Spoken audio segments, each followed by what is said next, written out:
আমরা চলে আসলাম আজকে পটিয়া হেডগাঁও পাহাড়। ওইখানে গিয়ে জানতে পারি ওইখানে নাকি পাহাড়ি মানুষরা সাধারণ মানুষকে ধরে কিডন্যাপ করে এবং টাকা নিয়ে নেয়। এটা জানার পরও আমরা সামনে যাচ্ছি। সামনে যাইলে কি হবে সেটা জানতে চাইলে সম্পূর্ণ ব্লগটি দেখুন। হ্যালো এভরিওয়ান, কি অবস্থা সবার? আশা করি সবাই ভালো আছেন। আলহামদুলিল্লাহ, আপনাদের দোয়ায় আমরা অনেক ভালো আছি। প্রথমে চলে আসলাম আমরা পটিয়া এসে সবাই একত্রিত হয়ে একটা রিক্সা নিই। তো রিক্সায় ছিলাম আমরা টোটাল 8 জন। বসতে একটু কষ্ট হলো, টাকা তো বেঁচে গেছে। রাস্তার পাশ দিয়ে দেখি রেল লাইনের পাশে দেখি ছোট ছোট দোকান, যেগুলোতে সন্ধ্যায় মানুষের ভিড় থাকে অনেক বেশি। আর এটা হচ্ছে আমির ভান্ডার গেট, হয়তো অনেকেই চিনবেন। এটা হচ্ছে পান বাগান, এখানে পান চাষ করা হয় যেগুলো মানুষ খেয়ে থাকে। যাওয়ার পথে আরো দেখলাম মাজার এবং মাদ্রাসা।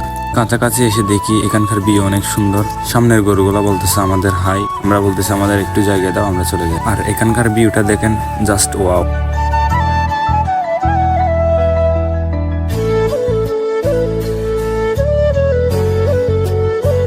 সবাই গাড়ি থেকে নেমে হাঁটা শুরু করলাম। আর দেরি না করে আমরা পাহাড়ের ভিতরে যাওয়ার জন্য হাঁটা শুরু করেছি। তবে ওইখানকার মানুষরা বলতেছে ভিতরে যাওয়া তেমন একটা সুবিধার হবে না। তারপরও আমরা কতটুকু যাইতে পারি দেখি।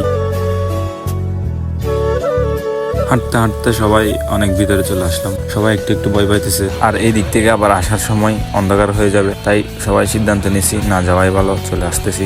পাহাড় ছেড়ে চলে যাচ্ছি, কারণ পাহাড়েতে ভয় এখন বিরাজ করতেছে। মোকারম ভাই কি বলছে সেটা সে নিজেও জানে না। আমরা যাচ্ছি এখন সামনের পাহাড় একটাতে, ওইখানে উঠলে নাকি তেমন একটা সমস্যা হয় না, তাই আমরা অন্য দিক দিয়ে ঘুরে যাচ্ছি।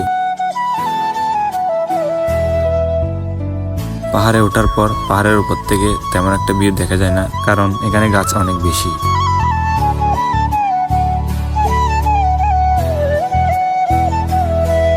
উপরে এসে ওরা মাটিতে কি গোদাগদি করতেছে, আর আমরা 2-3 জন গিয়ে অন্যদিকে ভিডিও করছিলাম একটা। ভিডিও শেষে আমরা এখন নিচে নেমে আসছি, এখন চলে যাচ্ছি কারণ একটু একটু অন্ধকার হয়ে যাচ্ছে। ওইখান থেকে আসার সময় একটা মজার বিষয় হলো, ওইখানে 2-একটা মানুষ বলতেছে আমরা নাকি ভিডিও করি, আমাদের ভিডিও ওরা দেখছিল। এটা শুনে সবাই অনেক খুশি। আমাদের সাথে আসছিল সেরকম 3 জন বাইরে চলে গেছে। আসার সময় আমরা হালকা নাস্তা পানি করি। পটিয়া মার্কেটের সামনে দিকে আবার শীত পিঠা, ওইখান থেকে গরম গরম পিঠা খাই। আমরা সবাই বাসার দিকে রওনা দিলাম। তো আজকের ব্লগটি এতটুকু পর্যন্ত। প্রথমবার ব্লগ করছি, কেমন হচ্ছে জানাবেন সবাই কমেন্টে।